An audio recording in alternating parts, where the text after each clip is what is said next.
சென்னை அரசினர் கலைக்கல்லூரி மாணவர் விஜய் தன்னுடன் படிக்கும் மாணவிகளிடம் முறைகேடாக நடந்ததால் கல்லூரி நற்பெயரை காக்கும் நோக்கத்துடன் அம்மாணவனை பிரின்சிபால் டிஸ்மிஸ் செய்தார். இதனால் கோபமடைந்த விஜய் பிரின்சிபாலை தாக்கியும் காளிகளின் துணையுடன் கல்லூரி பொருட்களை எரித்து சாம்பலாக்கியும் இருக்கிறார். என்ன சார் இது அநியாயமா இருக்கு? பிரின்சிபால் அடிச்சது ராக்கி, காலேஜ் பொருட்களை எரிச்சது ராக்கி. ஆனா நான் தான் இதை செஞ்சேன்னு உங்க பத்திரிகையில நியூஸ் போட்டிருக்கீங்க. தம்பி, நான் சொல்றது கேளு. என்ன சார் கேக்குறது? இதுதான் உங்க பத்திரிகை தர்மமா? இதுதான் நீங்க படிச்ச படிப்பா? நாட்டுல நடக்கிற அக்கிரமத்தை உள்ளது உள்ளபடியே சொல்ல வேண்டிய ஒரு பத்திரிகை ஆசிரியர் கேவலம் காசுக்காக இப்படி பண்ணிட்டீங்களே சார். உங்களுக்கு மனிதாபிமானம் இல்ல, மனசாட்சி இல்ல? மனசாட்சி இருக்கிறதுனாலதான் என் வேலையை நான் ராஜினாமா பண்ணிட்டு இன்னைக்கு வீட்டுல உட்காந்துருக்கேன்.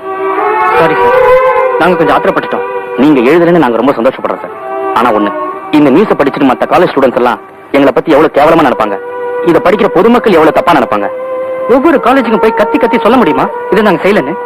இல்ல தெரு தெருவா டமர் அடிச்சு